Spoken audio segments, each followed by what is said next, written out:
नमस्कार फ्रेंड्स, मेरा नाम है doctor Aman. As a special educator and disability motivation के ऊपर आपको हर टाइम इंफॉर्मेशन देती रहती हूँ। आज जो मेरी जानकारी है वो है स्पेशल हेल्थ के ऊपर है, हेल्थ टिप्स के ऊपर है। ये साथ के साथ मैं हेल्थ मोटिवेशन भी देती हूँ। हेल्थ के लिए आपको आयुर्वेदिक और थेरेपी से रिलेटेड जानकारी देती रहती हूँ। आज का मेरा टॉपिक ही कुछ ऐसा है कि आपको हैरानी कर देगा कि एक छोटा सा जो फल है हमारी लाइफ में कितना इम्पोर्टेंट है, और वो फल है क्या, इसके बारे में आपको जानकारी दूंगी। आपने फल तो बहुत सारे खाए होंगे, उसकी सब्जियां भी खाई होंगी, चटनी भी खाई होगी। इस फल से आप चटनी भी बना सकते हो, सब्जी भी बना सकते हो, और अपनी हेल्थ से रिलेटेड बहुत सारे काम भी करवा सकते हो। तो ये गुणकारी जो फल है इसी के बारे में आपको तो मैं बता रही थी कि आपको किस फल के बारे में बताना है और किसके बारे में जानकारी दे रही हूँ। तो इस फल का नाम है काचर, काचरी या इंद्रयान। इंद्रयान से आप समझ सकते हो कि इंद्रयान क्या चीज़ है, जो हमारा संस्कृत शब्द भी है।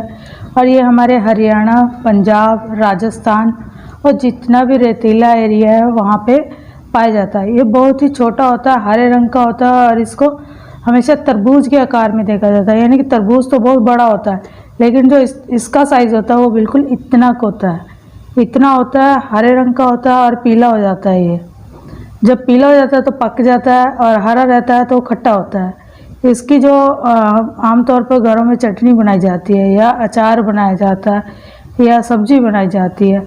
और ये सब्जी और इसके बीज और इसकी फल का और इसकी बेल, ये बेल में लगता है। जैसे तरबूज लगता है बेल में, वाटरमेलन लगता है बेल में, इसी तरह ये भी लगता है। और इसी के बारे में आज मैं तो जैसे कि मैं काचर के बारे में बता रही थी, यानी कि काचरी है, जो पंजाब में काचरी कहा जाता है, राजस्थान में काचर कहा जाता है, हरियाणा में काचर कहा जाता है, और अन्य प्रदेशों में जहाँ पे ये मिलता है वो है इंद्रयानी के नाम से जाना जाता है। इंद्रयानी होता है या इंद्रयान होता है, इसके नाम से जाना जाता है। जो काचर है इसमें विटामिन सी होता है, खट्टा होता है, विटामिन सी होता है, जिसके अंदर इसमें विटामिन सी की भरपूर मात्रा होती है। जिन लोगों को विटामिन सी की प्रॉब्लम होती है वो लिमसी वगैरह के कैप्सूल खाते हैं, वो एक कैप्सूल ना खाने की बजाय विटामिन सी के भरपूर मात्रा के लिए आप काचर खा सकते हो, इससे बनी चटनी खा सकते हो, सब्जी खा सकते हो, मक्की की रोटी या बाजरे की रोटी जो भी आपको अच्छी लगती है वो हम साथ में खा सकते हैं। कई लोग चावल के आटे की रोटी खाते हैं,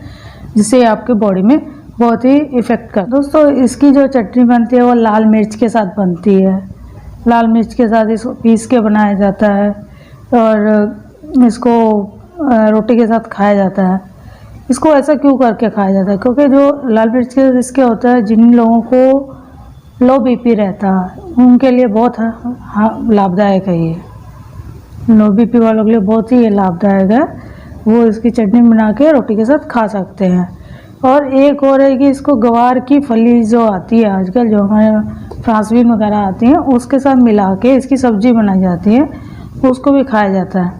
लेकिन एक बात जरूर ध्यान रखिएगा, इसको वो लोग नहीं खा सकते जिनके अंदर बॉडी का टेम्परेचर हाई होता है, यानी कि तसीर, उनकी बॉडी की तसीर हाई होगी, वो लोग इसको नहीं खा सकते, क्योंकि उसके खाने से उनको ये हानिकारक हो सकता है, जानलेवा हो सकता है। दोस्तों, जिन लोगों को दमा होता है, दमा वाले अस्थमा पेशेंट्स के लिए ये बहुत ही बेनिफिट देता है। उनको इसकी जितना भी इसका सीज़न होता है, या इस सीज़न के साथ इसको तोड़ के सुखा लेना चाहिए। मार्केट में जितना भी मिलता है आप लेके उसे पूरे साल के लिए स्टोर भी कर सकते हैं।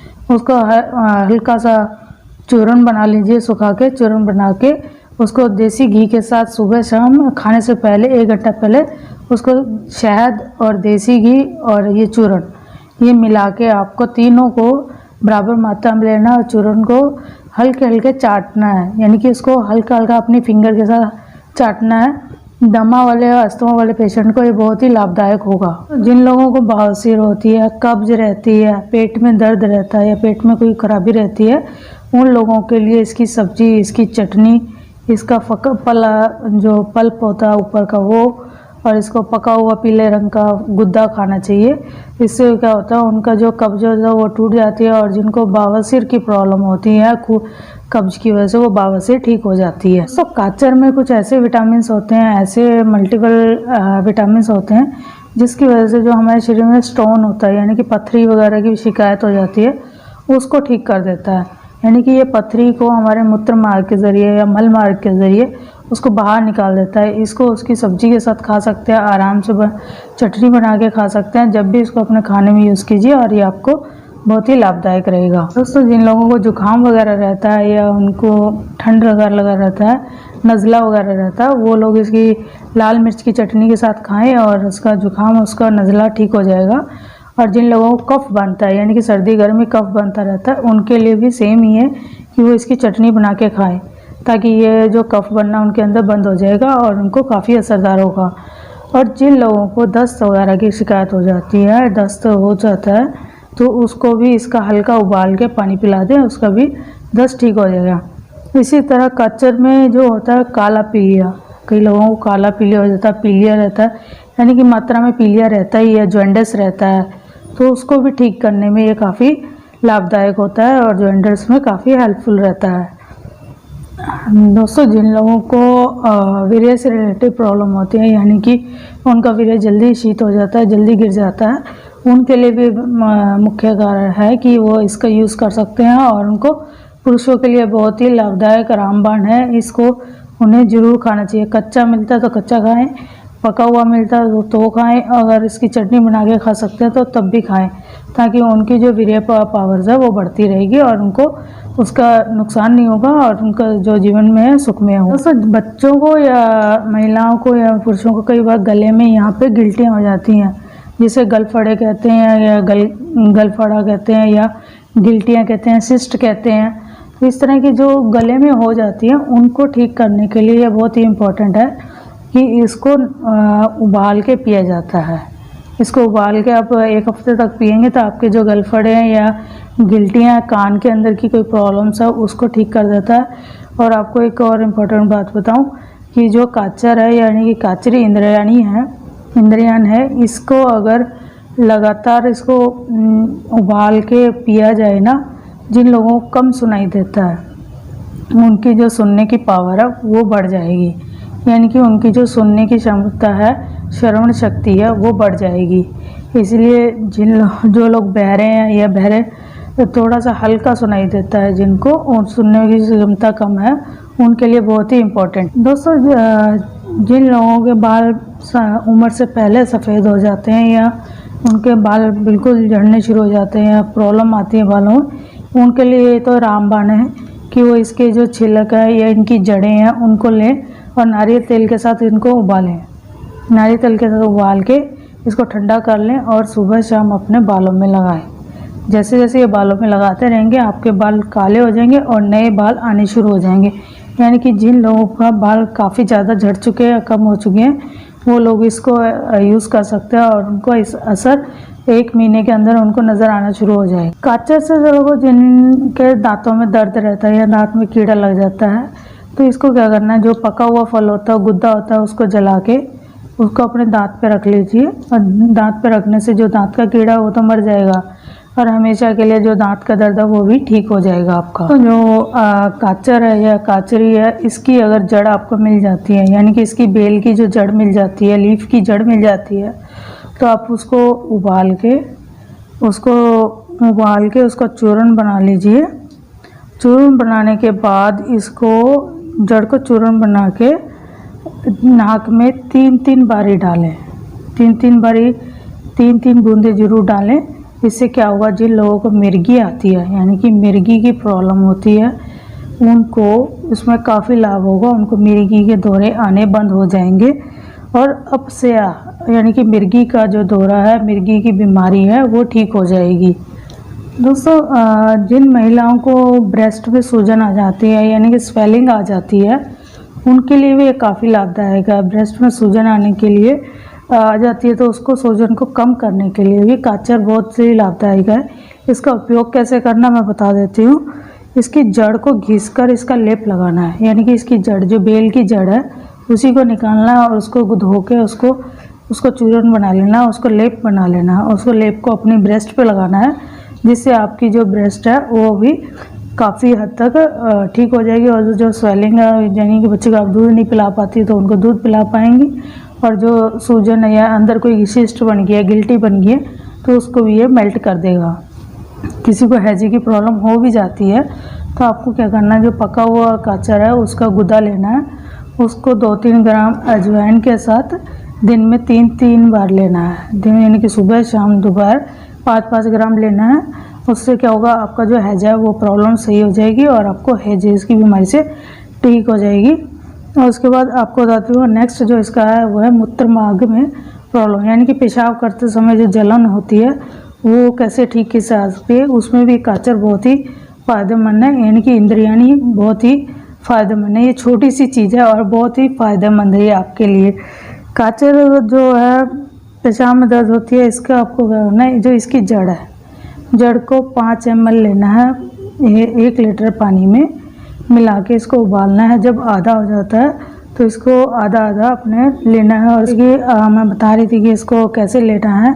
तो इससे क्या होगा, इससे आपको जो मूत्र में जलन होती है, पेशाब करते समय आपको जलन होती है, वो जलन ख़त्म हो जाएगी। अगर आपके पेशाब में किसी प्रकार की पस बन गई है तो वो पस भी ठीक हो जाएगी। और अंदर कोई भी पेट में किसी भी तरह का इन्फेक्शन होगा, मूत्र मार्ग में कोई भी इन्फेक्शन होगा, योनि में इन्फेक्शन होगा या ओवरी में इन्फेक्शन होता है, किसी भी तरह का इन्फेक्शन होता है, वो आपको बाहर निकाल देगा और आप बिल्कुल स्वस्थ हो जाएंगे। नेक्स्ट, जिन लड़कियों को मेंसेस की प्रॉब्लम आती है, गाजर उसमें भी बहुत ही लाभदायक है। यानी कि जिन लड़कियों के मेंसेस बंद हो जाते हैं या किसी कारण से नहीं आते, तो उनको सिर्फ इतना करना है कि इसके 3 ग्राम बीज लेने हैं। 3 ग्राम बीज को 5 काली मिर्च के साथ पीस के और सुबह शाम पानी में उबाल के लेना है। पानी के साथ, गर्म पानी के साथ लेना है। इसको लेने से क्या होगा, उनका जो मासिक धर्म है वो भी ठीक हो जाएगा और उनके हार्मोन इनबैलेंस है वो भी ठीक हो जाएंगे और मासिक धर्म उनके जो है रुक गए थे वो रेगुलर आने शुरू हो जाएंगे। ये आप आजमा के देखिए, आपको काफ़ी फ़ायदेमंद होगा। तो बहुत ही फ़ायदेमंद है, बहुत ही लाभदायक है। ये कहाँ कहाँ हमें फ़ायदे देता है इसके बारे में इसकी बहुत सारी आयुर्वेदिक किताबों में आपको इसका लाभ मिल जाएगा। लेकिन जो मैं बता रही हूँ वो बहुत ही इम्पोर्टेंट है और हमारी लाइफस्टाइल, जो आजकल की लाइफस्टाइल है, उससे जुड़े हुए हैं। इससे हम जो फास्ट फूड खाते हैं, हमारी आंतें गलने लग जाती हैं, हमारे आंतों में कीड़ा लग जाता है। आंतों में कीड़े लगने से वो क्या होता है, हमारे जो किडनीज हैं वो फेल हो जाते हैं, गुर्दे फेल होने लग जाते हैं और उसमें हमें लाइफ टाइम के लिए प्रॉब्लम्स आ जाती हैं। तो इसको क्या करता है, अगर आपको लगता है कि आपके हाथ में कीड़े हैं, आप टेस्ट करवाइए, हाथ में कीड़े आ रहे हैं, तो आपको क्या करना है, आपको इसको बीज लेने हैं, इसका गुद्दा लेना है, इसका बीज लेना है। इसको बीज को पीस के गर्म करके अपनी आंतों पे बांधना है, यानी कि अपने पेट पे बांधोगे। बांधने से आप उसको 10-15 मिनट रखिए। देखिए आपको एक हफ्ता आपको ये थेरेपी करनी है। 1 हफ्ते में आपके जो आंतों के कीड़े हैं वो सब मर जाएंगे और आप स्वस्थ हो जाएंगे। इसके साथ ही गाजर का एक और बेनिफिट है कि जिन लेडीज़ को प्रेगनेंसी की प्रॉब्लम आ रही है, प्रेगनेंसी नहीं हो पा रही है, तो उसकी जड़ और इसको जो होती है गाजर होता है, इसको पीस के पीजिए और आपकी जो प्रेगनेंसी कंसीव जल्दी होगा और आपको जो भी ओवरी से रिलेटेड बीमारीज़ हैं वो भी आपकी ठीक हो जाएंगी। इसके साथ साथ कहते हैं कि गाजर जो है जहर को भी मार देता है, यानी कि आपकी बॉडी में किसी भी तरह का विष चला जाता है, सांप के काटने का, बिच्छू के काटने का, तो आपका वो विष भी आपका ठीक हो जाएगा। जैसे मैं बता रही थी कि ये गाजर हमारे लिए कितना बेनिफिट है, हमें कहाँ कहाँ लाभ देता है, इसी तरह से मैं बता रही हूँ कि अगर आपके ये आप इसको रेगुलर अपनी लाइफ में लेते हैं तो आपका जो कान के लिए बहुत ही बेनिफिट है, श्रवण योगियों के लिए बहुत ही बेनिफिट है, क्योंकि इससे जो डफ एंड डम की प्रॉब्लम्स होती है वो सॉल्व हो जाती है। और जिनके कान में किसी प्रकार का जख्म हो जाता है तो वो इसको रेगुलर लेंगे तो उसमें भी ये आपको आसानी से ठीक हो जाएगा और आपको किसी भी तरह की बीमारी नहीं रहेगी। इसके साथ ही हम आज आपको गाजर के बारे में जानकारी दे देते हैं। जो आयुर्वेदिक फल है वो आमतौर पर घरों में चटनी या सब्जी के रूप में यूज़ होता है, लेकिन इसके अंदरूनी गुण क्या है वो शायद ही कम लोग जानते हैं। तो आज मैंने इसके अंदरूनी गुण बता दिए, आपको काफ़ी बेनिफिट रहेगा अगर आप इसको अपनी लाइफ का एक हिस्सा बना लेंगे। तो आप हो सके तो आपको सीज़न के अकॉर्डिंग जहाँ भी आपको ये मिले तो आप ज़रूर लीजिए और इसकी चटनी या रोटी के साथ जैसे मर्जी खाएं, सब्जी बना के खाएं। तो यही हमारी जानकारी थी। आज का मोटिवेशन यही है कि आप अपनी लाइफ में गाजर ज़रूर यूज़ कीजिए। तो इसके साथ ही धन्यवाद। थैंक्स डॉक्टर अमन।